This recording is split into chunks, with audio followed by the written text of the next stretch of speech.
You are listening to the Vibrant Life Podcast, episode 22. The Vibrant Life.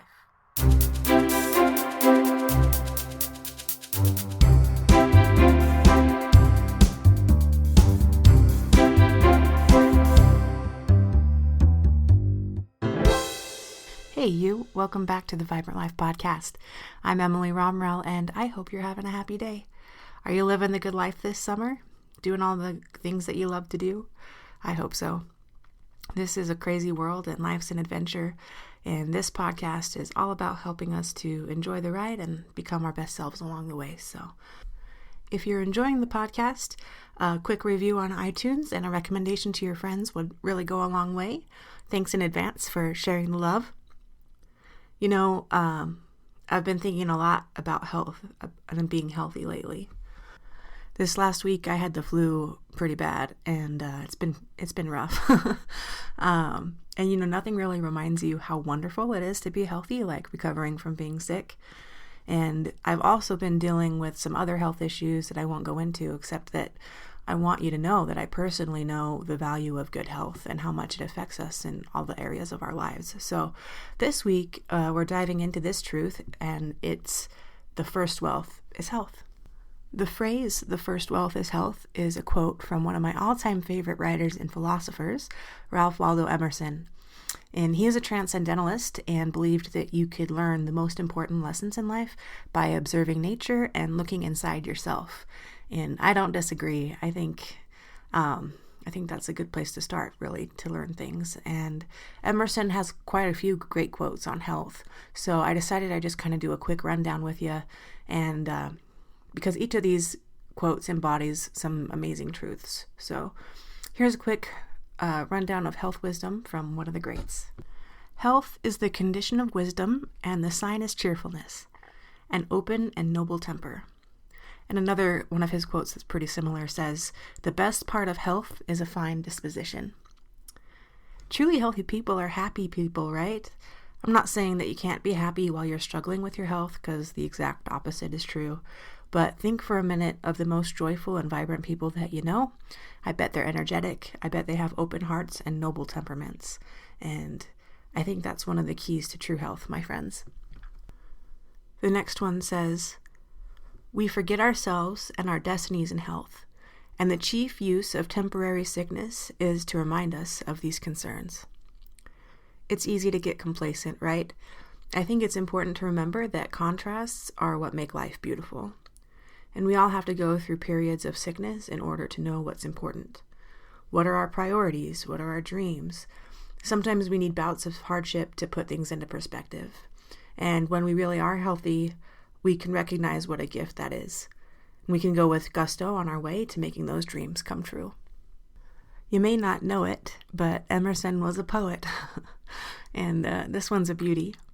He says, the richest of all lords is use, and ruddy health the loftiest muse. Live in the sunshine, swim the sea, drink the wild air's salubrity. So don't worry if you don't recognize that last word. I actually had to look up salubrious, which is just a bonus because I love learning new words. And salubrity is just an old English word that also means health. So go figure, right? Drink the health and the wild air. Live in the sunshine and swim in the sea. I can dig that. I don't believe that you can truly be healthy unless you connect with nature on a regular basis. I live close to some beautiful Utah mountains, and almost nothing refreshes my soul like going up the canyon and drinking in that wild air. And one of the most miraculous things about this world is that every place has its own beauty. Whether it's the mountains, the beach, or something else, soak up that sunshine, peeps. And it's not just every place that has its own beauty, every person does too. Each one of us is something pretty special, so that's important to remember. Health is the first muse, comprising the magical benefits of air, landscape, and bodily exercise on the mind. This goes along similar lines, right? But I love that Emerson calls health a muse. When we are at our healthiest, we are our most creative and most productive versions of ourselves. Humans are creators, and one of the best ways I know how to get out of a funk is to create something. So it could be writing a song or breaking out the Play-Doh with your kids or cooking something delicious. It doesn't really matter. But being creative is like taking a mega mental vitamin for both your emotional and physical health. So yeah, definitely check out Ralph Waldo Emerson if you're looking for some more inspiration in your life.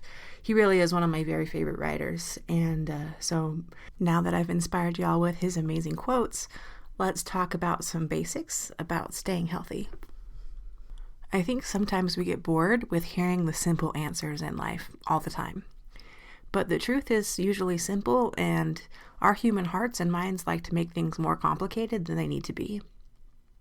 In my church, we often refer to primary answers because we teach children really young the basics of how to cultivate a close relationship with Heavenly Father and to be happy. And so people will say, like, go back to the primary answers, which is like just saying your prayers or reading the scriptures, right? Just basic things. And I had an old bishop that used to say, sing a primary song a day and you'll never go astray. So, I mean, this is nothing new. These are things that everyone knows.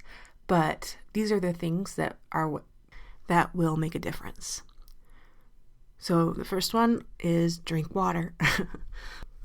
It's a no-brainer, but somehow we don't take it seriously. I guess in this modern world, there are a lot of distractions and there's other options. But if you want to be healthier, drink more water and less soda. And the Star Trek nerd in me would like to remind you that we're giant bags of mostly water. And it's important to replenish that water, right? Live vibrant, drink more water. Next, get enough sleep. So, as someone who really struggles with insomnia on a regular basis, guys, get enough sleep. I regret all of the naps I resisted as a child. And just like our bodies need to be replenished with water, we need to be recharged with sleep. Sleep allows us to process our experiences each day and come back with energy for tomorrow.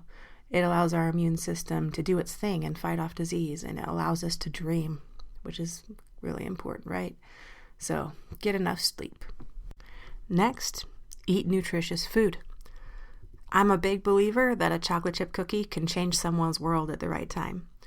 But I'm also a big believer that the old saying is true that you are what you eat.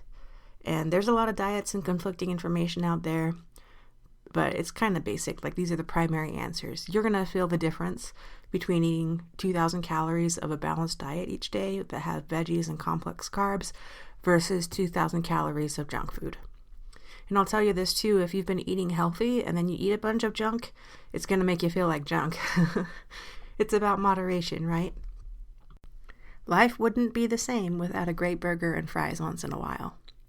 But life is so much better when you have the vitality and the energy that comes from eating right. Last but not least, I bet you can guess, exercise. You know, working out does not have to be unpleasant. There are so many options, and I think it's important to choose something that you like. So if you're a dancer at heart, for heck's sake, dance and find a sport that you love if that's your thing. If you like the gym, more power to you. Go to the gym, go hiking, run marathons, go to CrossFit, chase the little kids around the neighborhood park. Don't get stuck in a routine that you find boring, because then you're not going to do it. So, everyone knows this. It's important to get your blood pumping now and then and let your body know that you're really alive. So make time to exercise, but don't think of it as a chore. Do something that you really like doing. And obviously, these are the 4 things that everyone knows and everyone will tell you are the cornerstones of living a physically healthy lifestyle. That's my main focus for this podcast, but I want to remind you that your emotional and spiritual and mental health is just as important, and it's all connected. Humans love to box things up and put them in labels and categories, but the truth is that when your physical health improves, all the other aspects of your health improve. Same thing with mental and emotional health, etc. So my plug to you this week, guys, make time for those basics. Please try not to let yourself get overwhelmed if you have a big journey to get where you want to be. I mean, I've definitely been on a journey myself to be more healthy, and it's taken time. I'm still working on getting more healthy. Just take it one day at a time. Do the things that we all know we're supposed to do. Choose carrots today instead of chips. Take a walk in the sunshine and breathe in some wild air. Go to bed early and dream those dreams, or drink some really cold water and feel it flow through your body. I love that sensation, like on a really hot day and you drink some cold water. It's kind of magical, right? So remember that the first wealth is health, and live the vibrant life.